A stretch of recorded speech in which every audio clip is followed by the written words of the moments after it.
Moving forward in our complying with USA export regulations, we see a lot of mistakes in this area.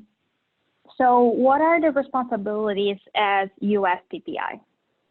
So first of all, you need to determine commodity jurisdiction. There are several government agencies that control export goods. The first step is to find which one might control your product. So I have here some examples. EAR is the Export Administration's regulations. ITAR regulates the International Traffic in Arms. ATF controls alcohol and tobacco and firearms. NRC, Nuclear Regulatory Commission. Again, if you visited the Department of Commerce, they'll have a list of the agencies that your commodity may fall through, and they'll be able to guide you which are the correct agency you should obtain a license from. The second topic of a checklist, know your customer. As previously we discussed, do your due diligence to find out who you're selling to. It is the US PPI obligation to know who's the end user and why is the shipping and what it's going to be used to. There is a screen list on the BIS website that can be used as a tool. And make sure any document that you gather while you're trying to know your customer is safe. If an investigation go under for any reason, you have how to prove to the agency, the government, that you did your due diligence to know who the customer was. Third topic on the list is classify your product. As we just discussed previously, you must classify your product correctly.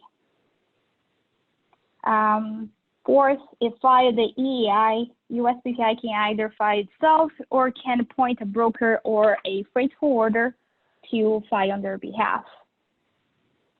However, USPPI must provide the forwarder or the broker with the accurate information. Just don't think hiring a broker or forwarder will take the liability out of your shoulders, because it will not. If the forwarder files incorrectly, it's still USPPI responsibility.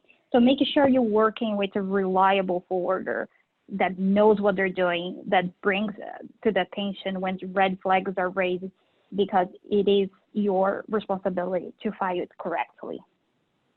Making sure information are being provided timely. For vessels and train departures, we have to file the EI 24 hours prior, 8 hours for aircraft and trucks. Make sure everything is being filed previously, the export. If your commodity has a value under 2,500 per Schedule B or a harmonized code, you're not required to file EI.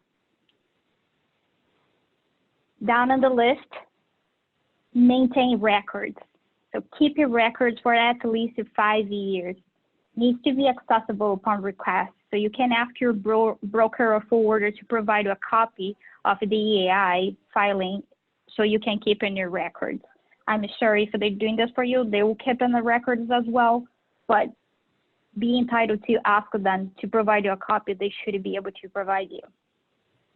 Now, a question that common is asked: if I file the EI incorrectly, what do I do? Make the change as soon as possible. Don't leave it as it is. It's better to fix after the cargo departed than never fix.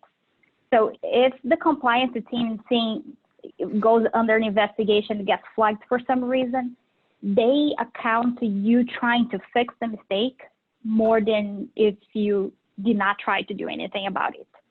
So that makes sense.